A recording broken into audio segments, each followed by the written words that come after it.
आदरणीय महाराष्ट्री, सम्मानित मंच, सभी को प्रणाम और हमारे सब अतिथि। ये कार्यक्रम यहाँ भारत मंडपम में क्यों हो रहा है, किस लिए हो रहा है, उसके पीछे कारण क्या है, ये बहुत जरूरी है आपको जानना। किसी भी कार्य के उद्देश्य को यदि आपने नहीं जाना तो आप सब लोग आएंगे, सबको सम्मान दिया जाएगा और चले जाएंगे, यहाँ से कुछ लेके नहीं जाएंगे। तो आपको मैं बता दूं, ये कार्यक्रम हमने, बच्चे बहुत है हमारे बीच में, आज युवा पीढ़ी है। तो हमारी जो संस्था है इंडियन ब्रेव हार्ट्स, जो पिछले 10 साल से लोगों को सम्मानित, विभूतियों को सम्मानित कर रही है, उसने इस बार निर्णय लिया कि जो हमारी आगे आने वाली पीढ़ी है, यदि वो सक्षम नहीं है तो हम कुछ भी कर ले, सब कुछ व्यर्थ हो जाएगा। तो आज के जो कार्यक्रम की शुरुआत हमने की है वो युवा पीढ़ी को लेके की है, पहली बात। दूसरी बात, समरसता। समरसता हमारी भारतीय संस्कृति का मूल है, और यदि भारतीय संस्कृति के मूल को हम पकड़े रहेंगे, उस पर फॉलो करेंगे, उसको जानते रहेंगे, उसके लिए करते रहेंगे, तो समरसता बनी रहेगी। बहुत सच्चा सा उदाहरण है, गांव में सबसे पहले जब बच्चा पैदा होता तो किसके हाथ में होता था, आपको पता है। तो हमारे यहां समरसता कहां से है? किसान जब अपने खेत से गेहूं उठाता था तो सबसे पहले किसको देता था? अपने घर में बाद में ले जाता था। ये हमारे देश की समरसता थी। लेकिन हम दो लोगों ने, हमारे आज की जो परिवेश है, उसने ऐसा नैरेटिव स्टार्ट कर दिया, शुरू कर दिया कि वो समरसता समाप्त होती चली गई, और आज देश किस हालत में पहुंच गया आप सबके सामने है।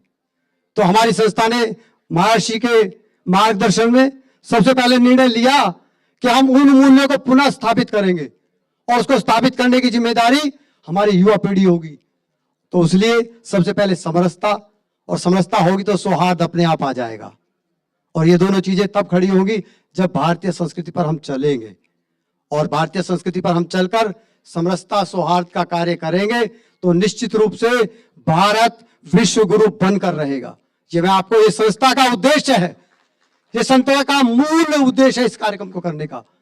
आज आप देखेंगे ऑनर्स में भी हमने वही शेड्यूल रखा है, युवा पीढ़ी को हम सबसे पहले आगे लाएंगे, ताकि हमारे युवाओं को एक बड़ा संदेश जाए, उनके अंदर ऊर्जा का प्रवाह बढ़े, उनके अंदर उत्साह बढ़े कि उनके कार्य को देखने के लिए कोई तो है, कोई संस्था है जो उनको ऑनर कर रही है, और उन युवाओं से आगे प्रेरणा मिले हमारे पूरे समाज को। और वो युवा प्रेरणा लेकर जब समाज में जाएंगे तो निश्चित रूप से परिवर्तन होगा, और परिवर्तन आज बहुत जरूरी है। इसलिए इंडियन ब्रेव हार्ट्स और दिल्ली न्यूज एजेंसी ने यह निर्णय लिया कि इस बार की थीम युवाओं के लिए समर्पित होगी। इस बार की थीम समरसता, सौहार्द, भारतीय संस्कृति और भारत राष्ट्र को समर्पित होगी। तो मेरा आप सबसे आग्रह है कि इस बार की जो थीम है उसको आप मन में लेके जाएं, अपने घरों में लेके जाएं, अपने परिवारों के साथ शेयर करें, समाज के साथ शेयर करें, और राष्ट्र को श्रेष्ठता के शिखर पर ले जाएं।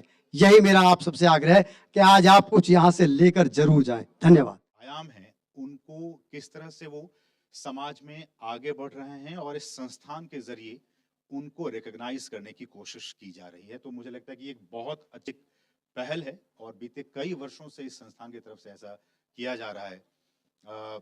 चूंकि मैं मीडिया में हूं, मैं प्रेस में हूं, और मुझे लगता है कि जब इस तरह के जब कार्यक्रम होते हैं और समाज के, मैं कह सकता हूं कि जो अनसंग हीरोज हैं, उनको एक प्लेटफॉर्म देने की कोशिश की जाती है, तो मुझे लगता है कि इससे बड़ी खुशी की बात और कुछ हो नहीं सकती है। कई बार जो बड़े लोग होते हैं, हर कोई इनको देखता है, जानता है। मुझे लगता है कि हम अगर छोटा सा भी काम अपने इस समाज के लिए, तो बहुत बड़ा वो एक काम हो सकता है। क्योंकि हम जानते हैं कि भारत विविधताओं से भरा देश है। हम अपने समाज के आसपास जैसी चीजों को देखते हैं, कई बार कुछ अच्छी चीजें हो रही होती हैं, कई बार कुछ ऐसी चीजें होती हैं जिसको कि होना नहीं चाहिए। आजकल एक बहुत बड़ा कंसर्न मुझे लगता है कि होना चाहिए आप सभी का, कि